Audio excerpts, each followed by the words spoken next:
Welcome back to First Person Farming. Today we're doing something a little different. Right here I have a bag of seeds, and we're taking this bag of seeds and hiking up this hill right next to our house. It's on our property, and there's a lot of deer and elk up here, so they always come down into our fields down this way, and they destroy our fences and they eat our pastures. But what we're going to do is we're going to plant some seeds that they really enjoy, and hopefully they stay up here in the woods and they don't destroy our pastures.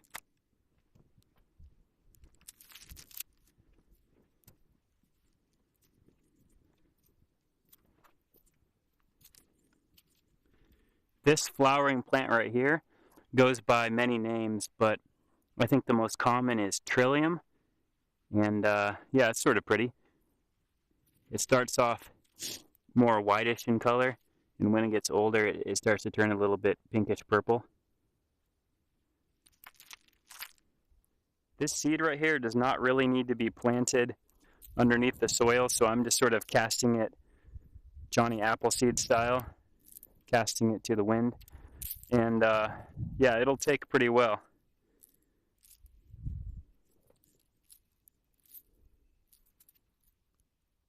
You know that the elk and deer have been here recently because you see a lot of their droppings.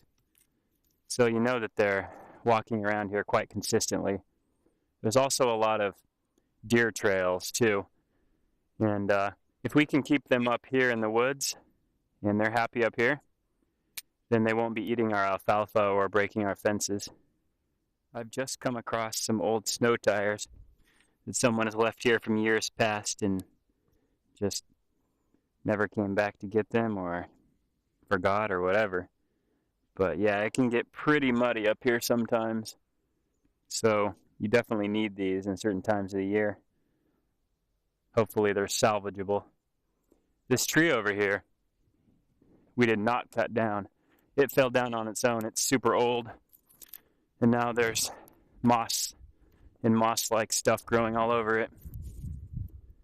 This thing is gigantic. Pretty cool. It just goes forever. But yeah, there's even, oh, I thought that was, well, anyway, there's all sorts of things growing out of it, animals living in it. It's breaking down, providing some home for, plenty of homes for other animals.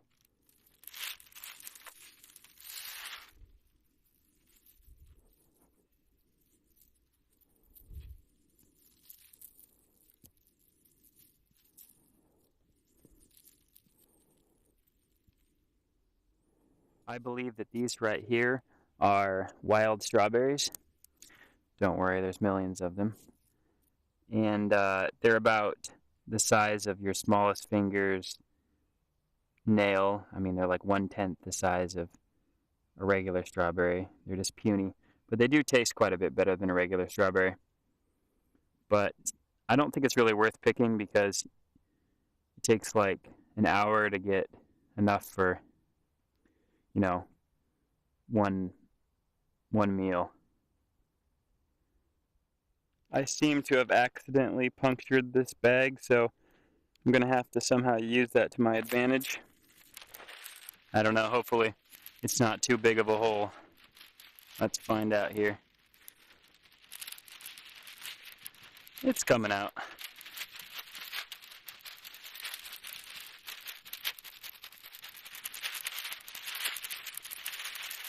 The seeds are so small you probably can't see, but it seems to be working pretty well, actually.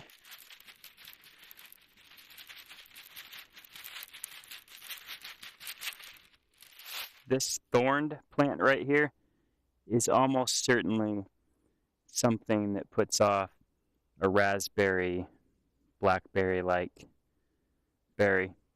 And yeah, I'm not sure exactly what, but hold on. Here's an old one.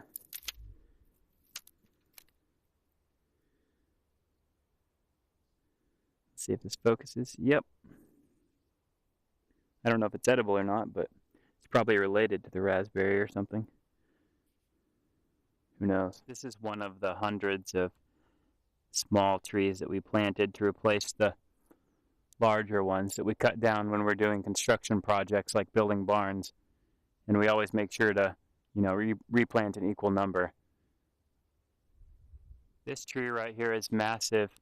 It's not good for cutting down anymore, partly because it's, so cool, but also because the wood isn't really right anymore. So it does provide another really important purpose, though.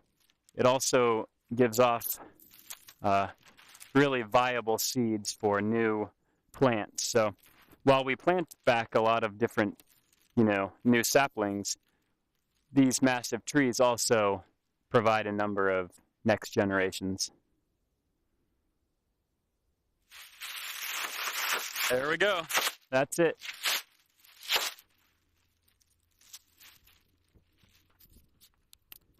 To think someday that this tree that we just planted a week ago, here, let me get down,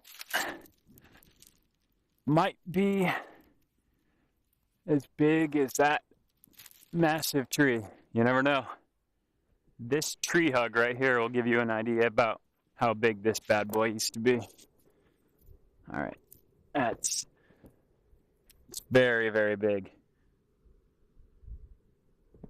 Not even close to getting, halfway around it.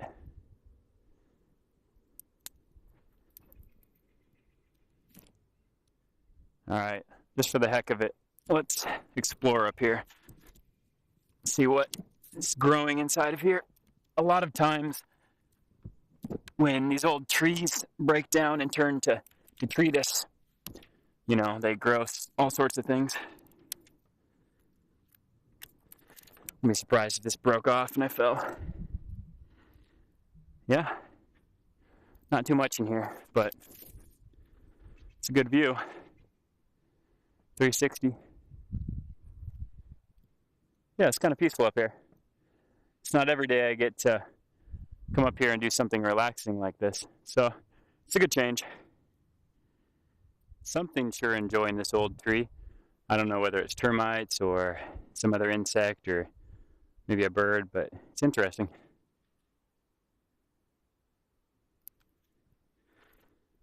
If you notice here, you'll see this lichen, or what I believe to be lichen or moss, and it's growing only on the north side of the tree. This side of the tree is completely bare. Correct me if I'm wrong, but I think it's because it likes to grow on the side that is out of the sunlight. But you can tell me in the comments below why it is. Some people say that a good healthy amount of lichen and moss on a tree represents good air quality, and they can be sensitive to pollution. I just polished off the second bag, and I think I'm going to head home now. But whenever I'm out here in the woods alone, even though I'm only a mile from home, I'm always scanning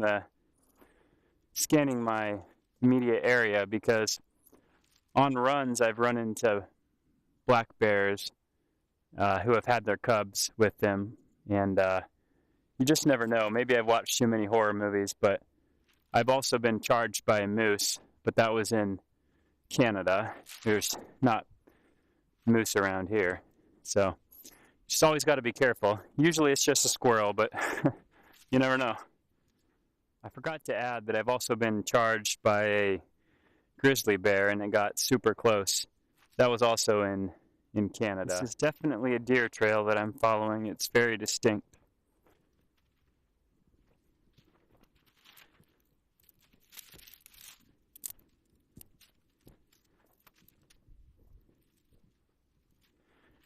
Yep, there it goes, up over the hill. And it branches off here as well.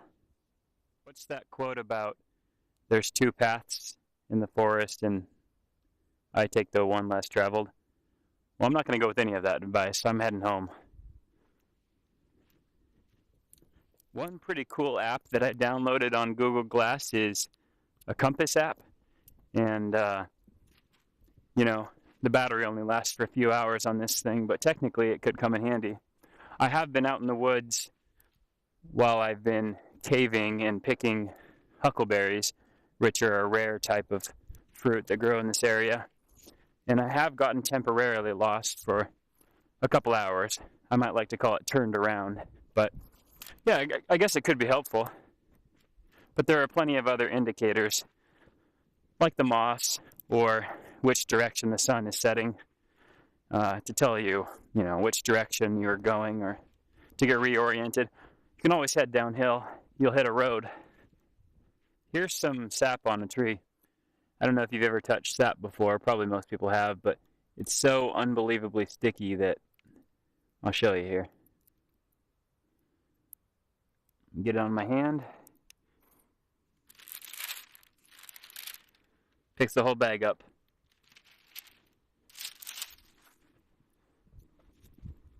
Funny story, I can't get the sap off of my hand anymore, and it's all over my Google Glasses too. That's just great. It just won't come off.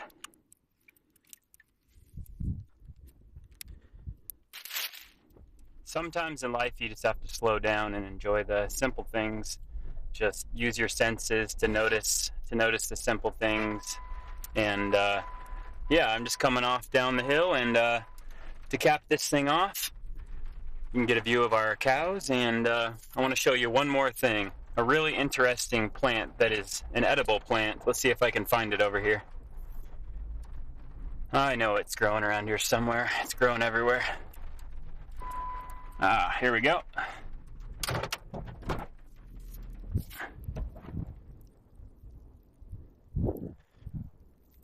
This right here is the Oregon grape. It doesn't really resemble a grape too much, but it's also, I think it's in the holly family.